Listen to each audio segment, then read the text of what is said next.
Uhum. Ele viu esse espécime aqui, que é o espécime de Berlim, é o mais lindo de todos. E aí ele tirou essa foto. E aí você não acha foto assim desse detalhe, é muito difícil ver a foto do detalhe dos dentes dele. E aí eu uso essa foto para palestra, assim. Então mostra que ele tem dentes na boca, tem asas, claramente dá para ver nos fósseis, a marca das penas, claramente tem asas, mas tem dente na boca, tem rabo de osso. As aves não têm o rabo ósseo. Não tem aquele peitão de ave, né? Aquele externo grande, enorme. Uhum. Então, por isso, entra aquela discussão que a gente estava falando com o Giovanni, né, um tempo atrás aqui, sobre a partir de que isso aqui é uma ave já ou não? Se você visse um bicho desse hoje em dia, as pessoas iam olhar de longe e iam achar, beleza, é ave, né? Tô vendo aqui. Sim. Mas tem outros bichos de outras linhagens, Microraptor talvez, que não tá nessa linhagem, que as pessoas também chamariam de ave, mas é uma outra coisa. Então, entra nessa discussão. Eu gosto de considerar daqui para frente como ave, por conta do hálux invertido e aí uma capacidade de voo aumentando. Mas tem gente que não concorda, enfim, né? E a gente está aqui, mas só para mostrar que ainda não estamos nas aves modernas. Parece que agora virou ave e acabou o problema. Não, calma que tem mais transformações para vir ainda. Ótimo. Uma das primeiras transformações que aparece logo depois do grupo do Archaeopteryx, ainda lá na época dos dinossauros, é a fusão das vértebras caudais. Então, os dinossauros perdem os rabos e eles fusionam esse rabo numa estrutura chamada pigóstilo. É parecido com o que aconteceu com o nosso rabo. A gente descende de macaquinhos que tinham rabo comprido. Cadê o nosso rabo? O nosso rabo fusionou e se transformou no cóccix, né? Esse picotinho de osso que a gente tem aqui na região dos nossos fundilhos. A gente tem eles. Tem gente que nasce com problemas genéticos que não fusiona essas vértebras e as pessoas nascem com um rabinho ainda. Então aqui a gente tem essa característica aqui dessa fusão das vértebras caudais num pigóstilo. E aí forma um grupo chamado pigostília, né? Aqui. Então a gente tem esse ponto aqui aparecendo. E aí tá indo nessa direção. O Bruno tem o Giovanni, né? Depois ele é um das pessoas que eu falei, né, que vai entrar aí. Legal. Ele falou o seguinte, Bruno, para diferenciar eu não vou arriscar, Archaeopteryx. legal, das aves modernas, foram 8 minutos listando características no canal de um amigo meu e do Shaolin, que é esse daí que tá, daqui a pouco vem o pessoal para cá. Aí ele falou assim, tudo porque um negacionista disse que eles não são aves modernas. Que ele diz que eles Eles são são aves isso, modernas. são aves Não, eles não são, modernas. não. Nem imagina. A Archaeopteryx lá no Jurássico. Tá longo, 150 milhões de anos atrás, meu filho. Não tem nada de moderno naquilo, assim. Então E tem o cara muita. falando que é moderno, não sei o que, nossa, é de doer o ouvido. E aí eles usam isso para dizer que, então o bicho não mudou nada, né? Tá vendo? Ó, o bicho não mudou nada. Tá aqui. Isso vai Olha, chegar ainda. Calma que a gente vai chegar lá. chegar, a galera acelerada, né? Vai chegar lá. Esse é o primeiro grupo, que é pigostilha. E tem várias características. Eu estou listando só as principais. Provavelmente é que o Giovanni listou também quando ele fez aqui. Então você tem esse ponto aqui, né? Que é o pigóstilo. Outra característica que vai surgir num grupo chamado ornitotoraces. Ornito, ave, toraces, tórax. É os bichos que têm peito de ave. O que é um peito de ave? Né? Quando o cara sai da academia, fala, ó, o peito de pombo ali, né? Uhum. E você sai todo inchado, né? Aqui, você não consegue nem dobrar os braços direito. É isso aqui. No caso das aves, elas têm um osso externo que ele fica completamente ossificado, já não tem mais cartilagem. Ele é bem desenvolvido, ele é grande, ele fica quilhado. O que é quilha?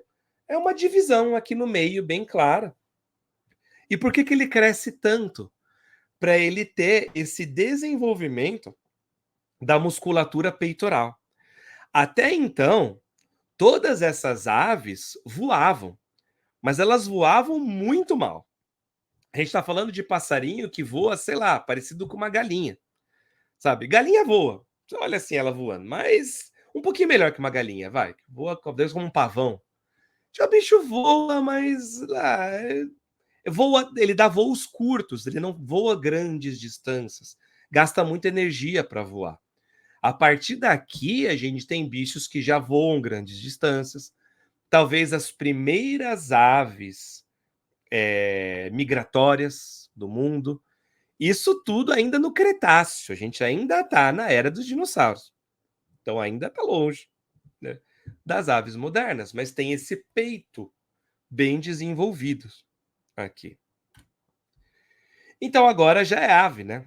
E a gente tem um membro desse grupo aqui, né, um Ornithothracis basal, do grupo que a gente chama de Enantiornites, que é a ave mais antiga do Brasil, que é essa daqui, a Cratoavis cearensis, encontrada lá na Chapada do Araripe.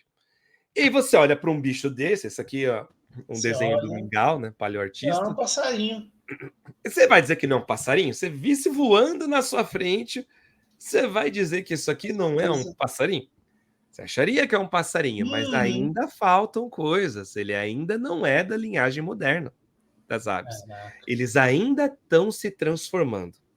O que raios falta aqui para se transformar? Esse bicho é lindo. Eu acharia um bicho maravilhoso. Bonito, né? Aquele dia lá a gente levou, né? Ele era pequenininho assim. Isso, né? O Rodrigo levou, né? Ele é bem pequenininho. Ele é um passarinho pequenininho, mas cara, isso é maravilhoso. Um beija-florzinho, né? Parecido com um pouquinho maior com um beija-flor, mas ia ser lindo ver esse bicho. Deveria ser bonito mesmo. Pousando assim. Sim. O que falta ainda? Bom, falta o grupo, né, das euornites. Eu, normalmente, é quando quer dizer verdadeiro, a partir daqui vai virar, e ornites, o grupo das aves modernas. Uma das características que está faltando ainda são as rectrizes. O que é uma rectriz? Ou o que são as rectrizes? São as penas que ficam no rabo, no final da ave. As penas que são compridinhas, que ajudam a estabilizar o voo. Quando você olha para cratoaves, e várias dessas aves primitivas, elas tinham duas penas longas, compridonas, que ainda se discute a função. Tem gente que acha que é dimorfismo sexual, então é para chamar a atenção da fêmea. Quem sabe não ia ter na ponta uma parte colorida assim para chamar a atenção. E tem gente que acha que seria uma função parecida com o rabo da lagartixa, que seria quando o bicho pega essa pena se solta, o animal sai voando e aí o predador fica com a pena na boca, assim, né? Mas perde o resto do bicho. Melhor perder uma pena do que perder a vida. Aqui. E no caso das aves mais modernas, ainda não é o grupo das aves atuais, mas as aves mais modernas, elas têm as rectrizes, que aí são essas penas, são 8 penas, se eu não me engano, e elas são alinhadas de forma a dar mais estabilidade no voo. Aqui, com certeza, você vê que tem animais que já fazem migrações mais longas, porque você tem a seleção para um voo mais estável. E o voo mais estável não é porque ela fica se balançando no voo. Quanto mais estável, menos energia você gasta. E aí, para você voar 2.000 quilômetros, cada gota de energia que você economiza vale muito a pena, né, para fazer. Tem aves que voam 5.000 quilômetros, 10.000 quilômetros sem parar. Um negócio absurdo. É tão absurdo que os bichos desenvolveram uma forma de sono diferente. Alguns animais aquáticos fazem isso também. Eles dormem metade do cérebro de cada vez. Você não tem como dormir. Você está voando ali, vai ficar 2 semanas voando direto. Então você desliga a parte do seu cérebro, uma metade do lado direito, enquanto a outra mantém ativa. E depois você inverte. Você vira ao contrário. O bicho fica mais letárgico, mas ele dorme meio a meio de cada vez, assim. Negócio estranho. Estranho. E aí, rectrizes, beleza, já são aves modernas? Ainda não. A última coisa que falta para chegar no grupo das neornites, que aí sim, né, são as aves atuais, é a perda completa dos dentes. Até esses grupos bem próximos das aves atuais, que viveram também no Cretáceo, alguns passaram até, né, para o comecinho do Cenozoico, mas vários desses grupos ainda tinham dentes na boca. Então são aves que ainda te mordiam e ainda tinham esses dentes aqui na boca. Então um troço bem bizarro, bem estranho, que eles ainda tinham, mas a partir de agora, perdendo por completo, com as penas, com o peito completamente desenvolvido, com o hálux invertido, as penas, aí você chega nas aves modernas. Então, olha só que interessante como comparar. É difícil de você entender que as aves são dinossauros quando você compara um Tiranossauro Rex com uma galinha. Você está comparando linhagens, né, que estão muito distantes.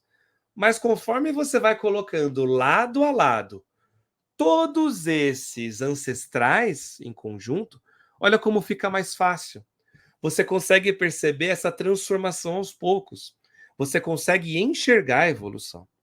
E tem gente que diz que não existem fósseis intermediários. Acabei de mostrar aqui dezenas de fósseis intermediários. Cada um desses fósseis é um intermediário entre uma característica mais primitiva e uma característica mais recente. A gente tem milhares de fósseis intermediários. E quem diz que não existem está praticando desonestidade intelectual, porque não é verdade. Isso. E aí a gente chega na nossa conclusão de que as aves não são só dinossauros. As aves são répteis também. Muita gente não entende isso porque a gente Caramba. aprende na escola completamente errado. A gente aprende que existe a classe reptília e a classe aves. Só que a classe aves, ela deriva dos dinossauros não avianos. E os dinossauros não avianos são um grupo de répteis. Se as aves são dinossauros, as aves também são répteis. E isso dá uma bugada na cabeça das pessoas, muitas vezes. Mas é a verdade. Assim como nós. E aí fala, como é que pode ser? Vai ficar gravado aqui. Né? Tem gente que fala, mas como assim a ave é dinossauro e também é réptil e também é ave? Da mesma forma, nós somos humanos, nós somos primatas, nós somos mamíferos, nós somos vertebrados. Nós somos uma caixinha dentro de outras caixas maiores. As aves também. As aves são aves, elas são dinossauros, elas são répteis, elas são amniotas, elas são vertebrados. Olha só quantas caixinhas dentro de outras. Então, a gente chega nesse ponto de entender isso. E a gente chega no ponto também, que é o ponto que eu sempre gosto de encerrar essa fala, para não se esquecer de uma coisa. Os dinossauros ainda caminham entre nós e ainda por cima, os dinossauros são muito mais diversos do que a gente. Para vocês terem uma ideia, existem hoje mais ou menos umas 6.000 espécies de mamíferos no mundo. Enquanto existe em torno de 11.000 espécies de dinossauros, de aves. Então, tem praticamente o dobro de espécies de dinossauros viventes do que de mamíferos viventes. E a gente tem a pachorra de chamar essa era, não, a era dos mamíferos agora. A era dos mamíferos e a gente tem metade da diversidade que os dinossauros têm aqui, né? Então, com isso, a gente encerra essa parte aqui das aves serem dinossauros. Espero que tenha dado para entender.